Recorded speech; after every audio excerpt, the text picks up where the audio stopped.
नमस्कार। आज हम आपको समय में थोड़ा पीछे ले चलते हैं, साल 1946 में, और वहां से अखंड ज्योति के नवंबर अंक में छिपे ज्ञान के कुछ अनमोल मोतियों को आपके लिए लेकर आए हैं। परम पूज्य गुरुदेव पंडित श्रीराम शर्मा आचार्य जी के लिखे ये विचार, सोचिए, इतने साल बाद भी उतने ही ताजे और शक्तिशाली हैं। तो चलिए एक बहुत ही बुनियादी सवाल से इस सफर की शुरुआत करते हैं। एक ऐसा सवाल जो हम सब कभी ना कभी खुद से पूछते ही हैं कि आखिर एक खुशहाल, एक मीनिंगफुल लाइफ का राज क्या है। आज की हमारी ये पूरी बातचीत गुरुदेव के इसी शाश्वत ज्ञान की रोशनी में इस सवाल का जवाब खोजने की एक कोशिश होगी। हमारी इस खोज का जो पहला पड़ाव है वो है जीवन के सच्चे सुख को समझना। आखिर ये असली खुशी, वो खुशी जो हमेशा साथ रहे, होती क्या है? चलिए देखते हैं गुरुदेव इस बारे में क्या कहते हैं। यहां एक बहुत ही दिलचस्प बात सामने आती है। सच्चा सुख यानी कि असली खुशी वो नहीं है जो हमें बाहरी चीजों से या हालात से मिलती है। नहीं, ये तो मन की एक भीतरी अवस्था है, शांति और संतोष की एक ऐसी गहरी फीलिंग जिसे आध्यात्मिक अनुशासन और खुद को जानने की कोशिश से पाया जाता है, बाहर की दुनिया में नहीं। और इसी से जुड़ा है एक और खूबसूरत सिद्धांत। असली आनंद कुछ पाने में, कुछ हासिल करने में है ही नहीं, बल्कि वो तो देने में है, बिना किसी स्वार्थ के सेवा करने में है। जब कोई दूसरों की भलाई के लिए कुछ करता है ना, तो अंदर से जो एक सुकून मिलता है, उसकी तुलना किसी भी दौलत से नहीं की जा सकती। चलिए अब इस विचार को थोड़ा और आगे बढ़ाते हैं। सुख के बाद अब बात करते हैं एक सार्थक जीवन के दूसरे मजबूत स्तंभ की, और वो है सत्य की अद्भुत शक्ति। गुरुदेव ने सच को सिर्फ एक अच्छी आदत नहीं, बल्कि एक बहुत बड़ी, एक मौलिक शक्ति के रूप में समझाया है। गुरुदेव का ये कथन अपने आप में कितना गहरा है। वो कहते हैं, सत्य ही आत्मा का भोजन है। सोचिए जरा, सच को आत्मा का भोजन कहा गया है, और इसी के दम पर, इसी की ताकत से इंसान तरक्की की सबसे ऊंची चोटी तक पहुंचता है, चाहे वो तरक्की बाहर की हो या अंदर की। लेकिन सवाल ये उठता है कि इस सच को अपनी जिंदगी में लाएं कैसे? तो ये सिर्फ सच बोलना नहीं है, ये 3 लेवल का अभ्यास है। सबसे पहले मन की पवित्रता, यानी आपके विचारों में सच्चाई हो। फिर वाणी में ईमानदारी, यानी आपकी बातों में सच्चाई हो। और आखिर में कर्म में सत्यनिष्ठा, यानी आपके कामों में सच्चाई हो। जब ये तीनों एक लाइन में आ जाते हैं, तब सच की असली ताकत जाहिर होती है। अच्छा, हमने सुख और सत्य की तो बात कर ली, पर सफलता का क्या? क्या है सक्सेस? गुरुदेव के हिसाब से सफलता की परिभाषा दुनिया की कामयाबी से कहीं ज्यादा गहरी और अलग है।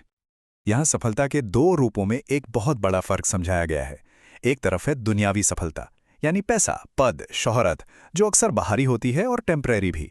और दूसरी तरफ है आत्मिक सफलता। ये मिलती है आत्मनियंत्रण से, ज्ञान से और मन की शांति से। ये परमानेंट है, ये अंदरूनी है, और यही असली कामयाबी है। तो फिर सवाल है कि इस असली आत्मिक सफलता तक पहुंचा कैसे जाए? इसके लिए कुछ सुनहरे नियम है, जैसे कि आत्म अनुशासन, लगातार कोशिश करते रहना, अपनी इच्छाओं को काबू में रखना, फल की चिंता किए बिना अपना काम करना, और सबसे जरूरी, एक मजबूत चरित्र बनाना। यही वो नींव है जिस पर असली सफलता की इमारत खड़ी होती है। आप जानते हैं, ये जो गहरी बातें हैं ना, ये किसी एक समय तक सीमित नहीं है। इन्हीं विचारों की गूंज हमें भगवान बुद्ध जैसे महान मार्गदर्शकों की शिक्षाओं में भी साफ सुनाई देती हैं, जैसा कि इन लेखों में बताया गया है। बुद्ध का जो आत्म खोज का रास्ता था, वो असल में मन की शांति तक पहुंचने की एक यात्रा है। ये यात्रा शुरू होती है दुख को समझने से, फिर उसके कारण यानी तृष्णा या इच्छा को खोजने तक जाती है। इसके बाद उस इच्छा को त्यागने और फिर अंत में सही रास्ते पर चलने से ये यात्रा पूरी होती है। ये मन की शांति तक का एक बिल्कुल साफ रास्ता है। और बुद्ध की इन तमाम शिक्षाओं का अगर एक लाइन में सार निकालें, तो वो यही है, सबसे बड़ी जीत किसी बाहरी दुश्मन पर नहीं, बल्कि अपने ही मन पर विजय पाना है। असली जंग अंदर है, और असली जीत भी अंदर ही है। तो हमने कुछ बहुत ही गहरे विचारों का ये सफर तय किया है। अब वक्त है कि इस पूरे ज्ञान के सार को, इसके अमृत को एक साथ समेट लिया जाए, यानी वो मुख्य बातें जो हमें हमेशा अपने साथ रखनी चाहिए। तो चलिए उन मुख्य शिक्षाओं के पहले हिस्से पर एक नजर डालते हैं। पहली बात, सच्ची खुशी एक अंदरूनी एहसास है। दूसरी, हर तरह की तरक्की की नींव सच पर ही टिकी है। तीसरी, असली सफलता का पैमाना चरित्र है, दौलत नहीं। चौथी, निस्वार्थ सेवा से ही मन को असली संतुष्टि मिलती है। और 5वीं, अपनी किस्मत को बदलने के लिए अपने मन पर काबू पाना जरूरी है। और अब दूसरे भाग में दुख से पार पाने के लिए उसकी जड़ को समझना होगा। हमें अपने विचार, अपनी बोली और अपने कर्म तीनों में अनुशासन का अभ्यास करना होगा। एक उद्देश्य के साथ और सही तरीके से अपना कर्तव्य निभाते हुए जीना होगा।